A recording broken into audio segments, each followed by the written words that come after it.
Regresamos aquí en Noticias 3.0 por Gente B, en el 17.3 de la TDA. Y hoy es una fecha, digamos, importante para la historia de la Argentina, que es el 9 de junio. Pero no de hoy, obviamente. Hoy sí es una fecha importante, es el día después de la expropiación de Vicentín. Claro. Pero después de Vicentín. Antes que eso, hoy un día como hoy, pero de 1956, ¿qué ocurrió? Julio Fernández Baraybar, bienvenido, el columnista de este programa. ¿Cómo les va? Estoy escuchándolos bastante entrecortados. Ustedes, supongo que debe ser no hablan así entrecortados. No. Pero debe ser algún tema del es internet. Del canal. Te podemos llegar a molestar con eso igual, ¿eh? Es internet. Bueno, podemos hablar igual, ¿verdad? ¿Me oyen bien ustedes? Nosotros te escuchamos fenómeno, así 9 de junio de 1956, Julio. Bueno, el mes de junio es un mes bastante duro para el movimiento nacional y popular en la Argentina, porque justamente en el mes de junio se produjeron dos de los más dramáticos y salvajes crímenes políticos que se cometieron en este país. El 16 de junio de 1955 fue bombardeada la Plaza de Mayo, la Casa de Gobierno, por aviones de la Marina, bombardeando gente que estaba reunida en la plaza celebrando y esperando un desfile aéreo.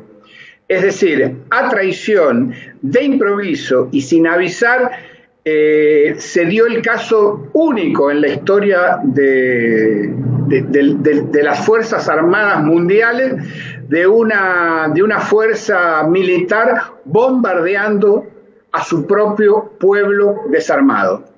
Eso ocurrió el 16 de junio de 1955. El 16 de septiembre se produjo la llamada Revolución Libertadora, que derrocó el gobierno legítimamente elegido de Juan Domingo Perón, instaurando una dictadura cívico-militar que al año siguiente, en junio de 1956,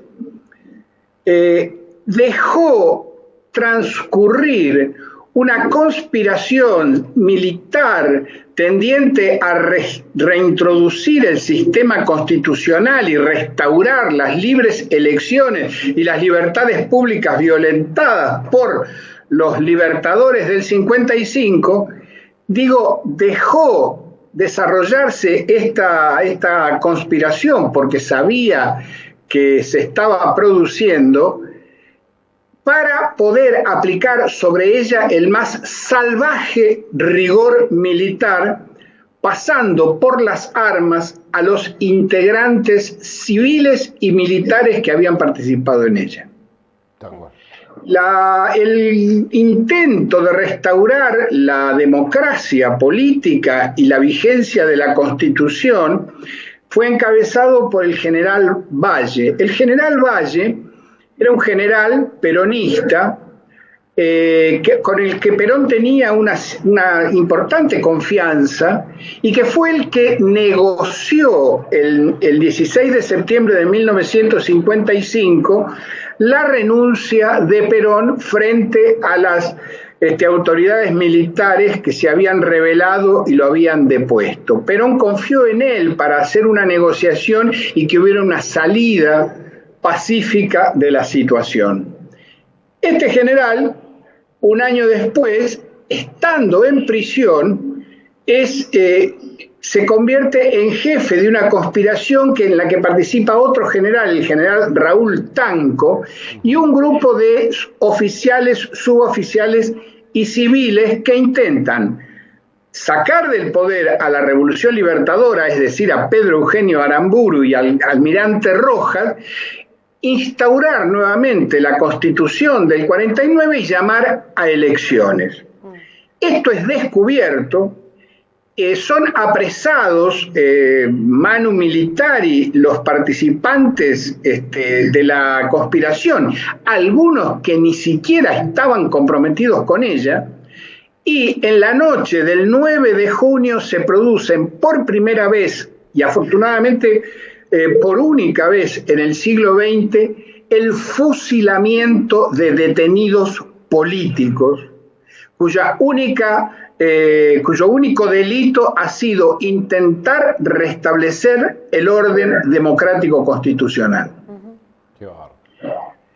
El general Valle, que se presenta ante las autoridades, reconoce ser el jefe y pese a no existir una ley que lo permita, Aramburu y Rojas deciden fusilarlo al general Valle en lo que antes era la cárcel de Las Heras y hoy es el Parque Las Heras, donde actualmente existe un monumento que recuerda ese fusilamiento y al general Valle, violentando absolutamente todas las normas de convivencia que los argentinos habían desarrollado en los últimos 100 años. Esto solamente puede ser comparable a los crímenes de Bartolomé Mitre, del Chacho Peñalosa, o a los crímenes cometidos por los brasileños en Paysandú, fusilando a Jerónimo Costa y los defensores de Paysandú. El crimen del 9 de junio de 1956 es un crimen horrible que además llevó a la muerte a civiles y militares, y algunos de estos civiles ni siquiera estaban comprometidos con el intento de golpe, con el intento revolucionario. Estos hechos del 9 de junio de 1956 profundizaron aún más la grieta entre los argentinos que los bombardeos del 16 de junio de 1955 ya habían creado. Esta grieta es una grieta que tiene muchos muertos injustamente, muchos muertos a traición. Y en estos días, en estas fechas del año 56, hay que recordar un gesto muy importante que creo yo nos une a los argentinos de bien para siempre con el pueblo haitiano. El general Tanco y varios de los que estaban en esta conspiración se refugian en la embajada de Haití. La Marina de Guerra manda a la infantería a ocupar la embajada para meter presos a quienes allí se refugiaban, entre ellos el general Tanco. El embajador Jean-François Brière se dirige a la Cancillería para decirle que esos hombres que están en la embajada son refugiados políticos de Haití. Las fuerzas militares que han ocupado la embajada desoyen esto, se introducen en la embajada y detienen a los presos. Y sale la señora Thérèse Brière, la mujer del embajador, a defender a viva voz y poniéndose delante de las ametralladoras de estos desaforados, a defender a esos refugiados políticos que ante el escándalo que se produce en la embajada y se empieza a amontonar gente, la infantería de Marina se ve obligada a dejarlos adentro de la embajada y irse tal como habían venido.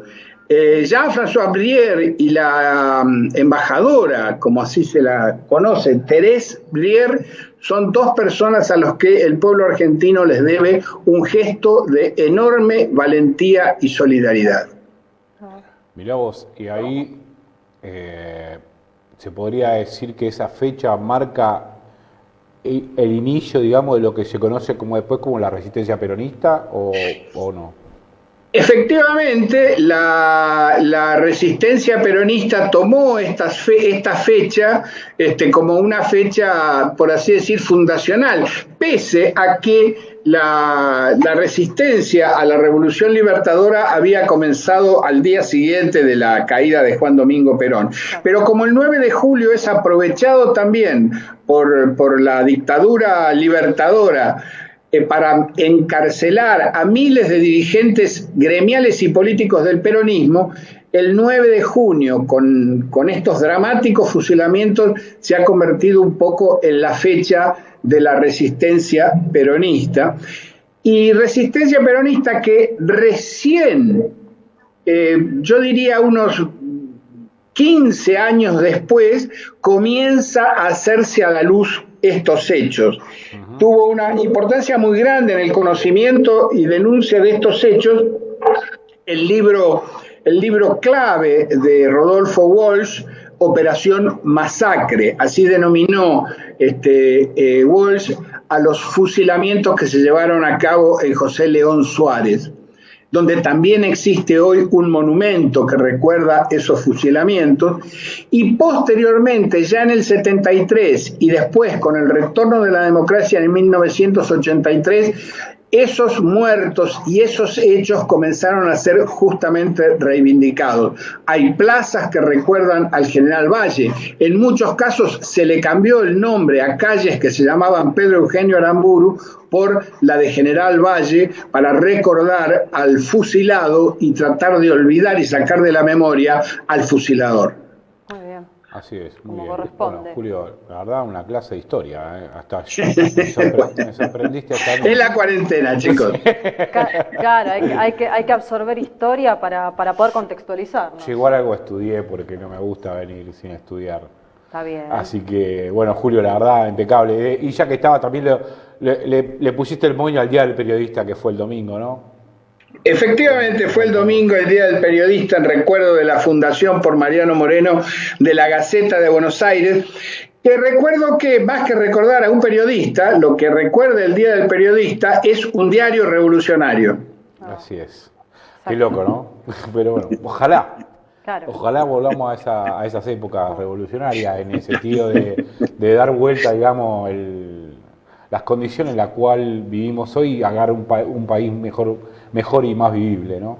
Sí. Esa es a lo que podemos Ayer aspirar. hemos dado un paso muy importante en ese sentido, ¿eh? Así es, Julio. Sí. Así venimos hablando de eso. Estamos hablando de eso. Me imagino. El tema de Vicentín es un antes y un después en el negocio agrario argentino. Sí. Nos parece, estamos recordando antes con un entrevistado que incorporamos, un analista económico, que es la primera vez, digamos, donde el Estado aparece como un actor más en la producción, digamos, en el sector agroexportador, digamos, que esto no sucedía, al menos yo no lo recuerdo, y aparece como un actor y poniendo condiciones que bueno, habrá que ver en la competencia, porque hay también el mito, ¿no?, de que una empresa privada funciona mejor que una empresa estatal, ¿no? Claro, bueno, pero eso es justamente lo que explicó Rodolfo antes en la columna, de cómo en realidad el capital privado aprieta y presiona en tanto y en cuanto el Estado no cubre toda el área, y no solamente la producción, sino la logística, la producción y la comercialización, porque bueno, obviamente los privados quieren seguir ganando y el Estado es el mayor competidor que tienen. Entonces es una gran oportunidad y eso es lo que estamos celebrando. Ojalá que termine siendo la puerta a mejores cosas y a un país mucho más productivo para todos. Sí. Si uno tiene que analizar la reacción histérica que ha provocado en los intereses financieros y agroexportadores, uno tendría que sacar la conclusión de que es posiblemente una gran medida. Sí, así es. Tal cual. Genial, Julio. Esta vez coincidimos, ¿eh? No estamos mal. Vamos avanzando. Chao, chicos, hasta mañana. Un abrazo. Muchas grande, hasta gracias, mañana. Julio.